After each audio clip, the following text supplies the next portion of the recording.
In a sport where a single stroke can change your entire life, the NCAA Men's Golf Championship is delivering a final round setup so tense you might need a scorecard just to track the emotional swings.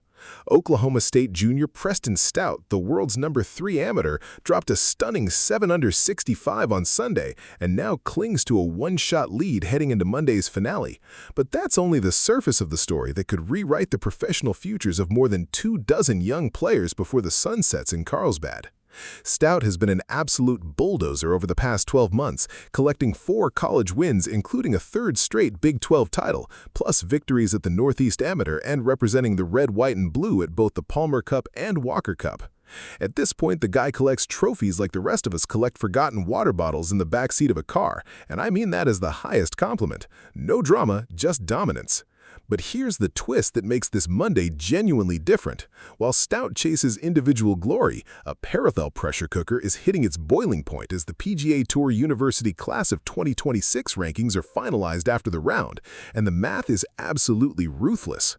Ben James from Virginia entered the week with a massive 61-point lead over Texas standout Christiaan Maas, yet both are currently sitting tied for 22nd at just 2 under par, miles from the lead and dangerously close to letting the biggest prize in amateur golf slip through their fingers. See, the #1 ranked player in the final class of 2026 list gets immediate PGA Tour membership and will tee it up at the RBC Canadian Open in a matter of days. We're talking about going straight from a dorm room to a tour event with millions watching. The players ranked 2nd through 10th earn Korn Ferry Tour status, and spots 11 through 25 get starts on PGA Tour Americas.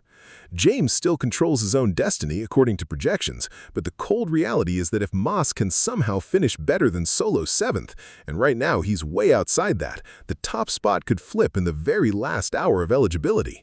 Imagine sitting on a bus back to the hotel knowing your entire professional career was decided by a lip-out on a par 3 you played 6 hours earlier.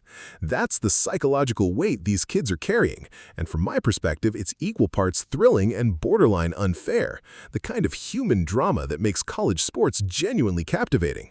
Meanwhile, the team race is spinning its own madness, with Auburn still commanding the leaderboard behind impressive rounds from Josiah Gilbert and Jackson Koivin, and Koivin, interestingly enough, already has his PGA Tour card secured through the accelerated program, so he's playing with house money while his teammates grind for the trophy. The cruel side of this beautiful game showed up in the form of Louisiana senior Milan Podkatir, who started Sunday tied for 2nd and had played 91 consecutive holes without a single bogey, a streak so clean you'd think his ball was magnetically repelled by trouble, only to card a third-round 79, including a bogey on the 3rd hole that snapped the run and ultimately sent him tumbling outside the cut line. Golf does this thing where it builds you a statue in the morning and uses it for target practice by lunchtime, and I couldn't help but wince watching those scores come in. With the field cut to the low 15 teams and 9 individuals after Sunday's play, the Monday stage is set with an almost cinematic level of clarity. 18 holes to crown a national champion, 18 holes to finalize those all-important rankings, and absolutely no room for error. What I find genuinely refreshing about this whole situation is the lack of manufactured hype. There's no trash talking, no overproduced promos, just a bunch of college athletes who know that a 4-foot putt on the 72nd green could literally be the difference between a PGA Tour card and years of scrambling on mini-tours eating gas station sandwiches. According to reports and our broadcast team on the ground, conditions at Omni Costa are expected to be firm and fast, which should only amplify every nervous twitch and adrenaline-fueled decision. I have to say, I love watching Preston Stout operate in this environment. He seems almost bored by the pressure, like a guy who finds serenity in the exact moment others feel their hands start to tremble. And if he finishes the job Monday, he'll have built one of the most compelling amateur resumes in recent memory. But the subplot refusing to leave the front of my brain is the James Maas battle. It's the ultimate "what have you done for me lately" test in amateur golf, where a season-long lead can evaporate because of one untimely round, and both of these young men know the golf world will be refreshing leaderboards every 30 seconds like they're checking a breaking news alert. There's a certain dark humor in the fact that the actual tournament winner might not be the guy whose career changes the most on Monday, and that's the kind of layered storytelling that normally belongs in a screenplay, not a college tournament in Southern California. From my seat, the health of college golf has never been better.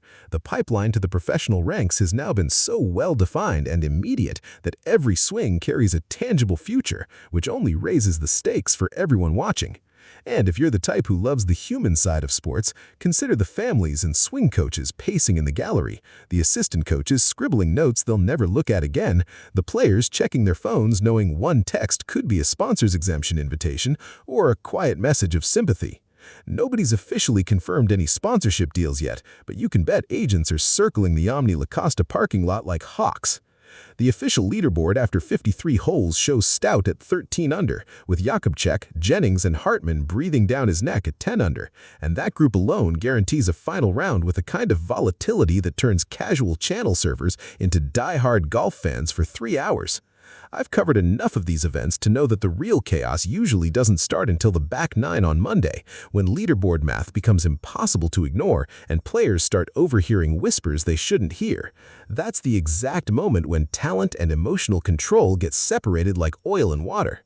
Stout's path to the PGA Tour University 2027 is already looking historic, but for the class of 2026 kids, the countdown is not just real, it's deafening, and every birdie or bogey from here on out echoes far beyond the scorecard.